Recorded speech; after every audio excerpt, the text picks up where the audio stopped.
Welcome all. Today we are going to learn about personality assessment. We have learned various theories of personality. Now it's our turn to understand how do psychologists measure personality or assess personality. How are the different personality variables or characteristics assessed or evaluated in a manner which is different from day to day evaluation of personality. We human beings are very much interested in assessing and evaluating others. In our day to day interactions, when we interact with people, when we meet new people, especially new people, what we are doing is that in our first meeting with the person, we are trying to evaluate the person, we are trying to assess the person in terms of both external and internal characteristics.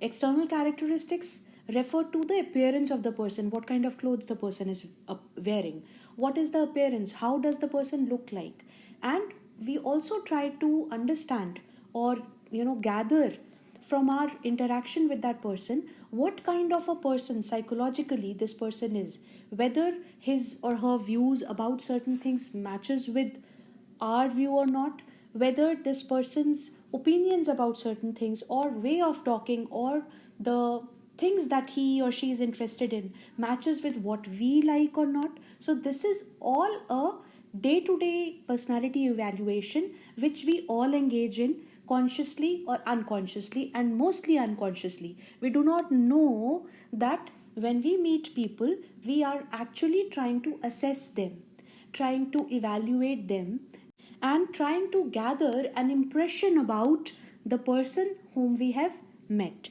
How we evaluate the person depends on what is our knowledge base, what are the opinions that we hold about things, what are our likes and dislikes.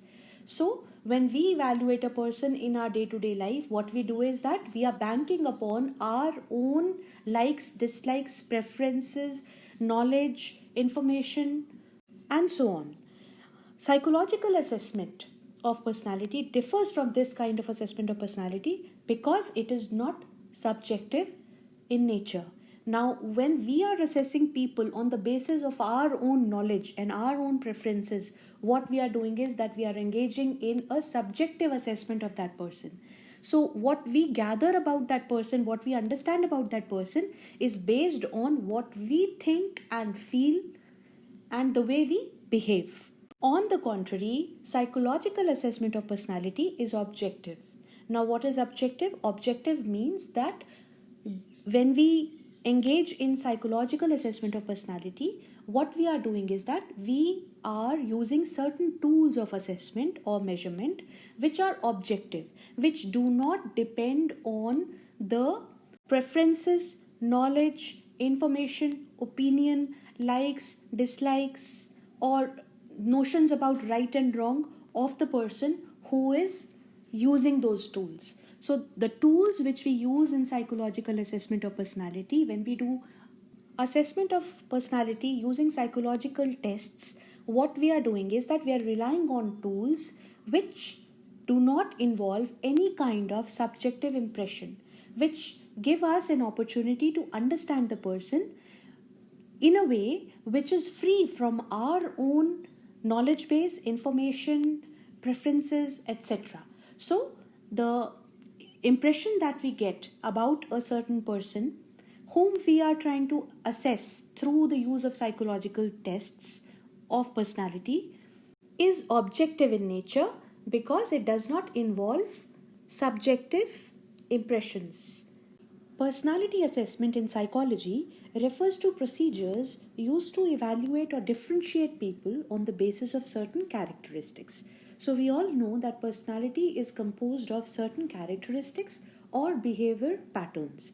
So, what we do in personality assessment is that we try to assess people, evaluate them, and on the basis of that evaluation, differentiate between them in terms of certain psychological characteristics. So, if you look at it very carefully, it has two parts. One is understanding, and the other is predicting behavior.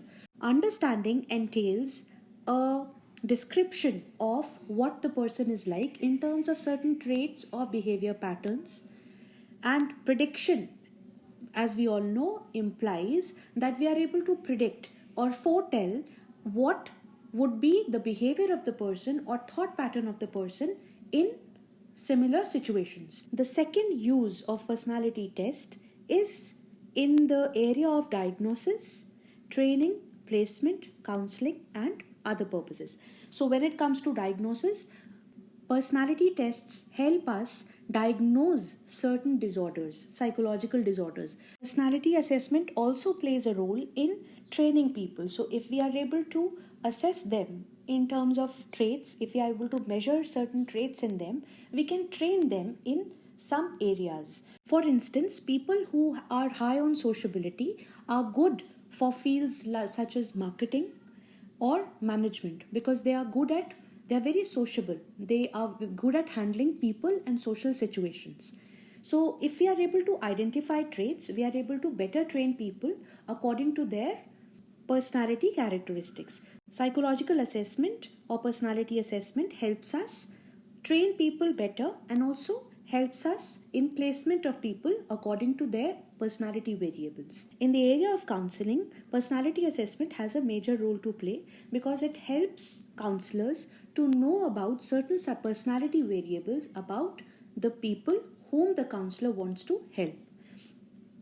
There are primarily two major techniques of personality assessment. One is self-report measures and the other is projective techniques. Let us learn about these two techniques one by one. Self-report measures are personality tests which are based on the trait approach to personality. We have learned about the trait approach to personality, where we understood that traits are specific dimensions along which individuals differ in consistent and stable ways. So, states are those characteristics along which individuals differ from each other in consistent and stable ways. Now, since people have traits within them which are consistent and stable, which stay with the person for a good amount of time, and which guide how the person behaves across different situations. So, traits make our behavior more predictable and more consistent. For instance, if there is a person who is high on introversion, that means the person is of a shy nature who doesn't want or doesn't like to mingle with people much. So such a person will behave in introverted manner across situations. Since introversion is a trait or a behavior pattern or a quality which defines the person's behavior across different situations and over a period of time, that person who's high on introversion is bound to behave in introverted manner across different situations and over a period of time. So this is the assumption, this is the basis of personality testing through the use of self-report measures. Self-report measures generally measure the traits within a personality. In self-report measures, the person is required to respond to a set of statements. So there are certain statements to which the person has to respond either verbally or in using pencil and paper. Once the person has given his or her responses to a set of statements which are there in a psychological test or a personality test, what we do is that we score the responses. How we score the responses is based upon a scoring key which is provided with the psychological test. So there is an objective way of measuring or scoring the responses which the people make on personality tests. Each response is given a certain score, and it is on the basis of this score that we calculate the whole score of the person on the test. Coming to the fourth bullet point, self-report measures are considered as objective tests of personality. Why? Because self-report measures are psychological tests. We have understood about psychological tests in class 11. Psychological tests are standardized instruments which are used, which have the qualities of validity, reliability, and norms. So these are the qualities or characteristics of a standardized instrument which is used to assess various traits within the person. So when it comes to self-report measures, these are objective measures of personality because no matter who takes the test, the statements remain the same and the scoring also remains the same. Whether I give a self-report measure to you or someone else gives it to you, the scoring is going to be same based on the key provided along with the test. So these are objective tests of personality. And these tests, self-report measures, have all the characteristics which are there in a standardized psychological test. Now coming to the projective techniques. Projective techniques of personality assessment are based on the psychoanalytic approach to personality. We have already understood the psychoanalytic approach to personality. We have understood the defense mechanisms which are used by the person's ego unconsciously to save the person from the anxiety which its impulses or instincts or memories might create for the person. We had learned about a defense mechanism called projection, which involves shifting off the inner motives of the person onto others outside. So a person who generally feels hostile towards the neighbor would be imposing or shifting those feelings of hostility on the neighbor.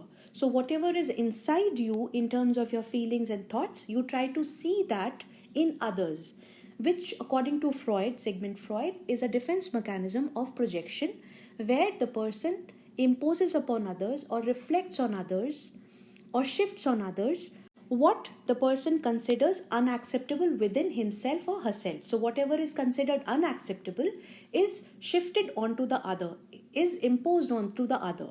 This is the defense mechanism of projection. Projective techniques are based on this defense mechanism of projection. We learned in self-report measures that the person has to respond to a set of questions or statements. But in projective techniques, the stimuli to which the person has to respond are not clear in nature. So these are not statements which make a definite meaning. These are not questions which have a specific meaning. These are stimuli which are ambiguous or unclear. So since they are ambiguous and unclear, what happens is that it gives a scope to the person to project his or her inner feelings, beliefs, memories, and so on.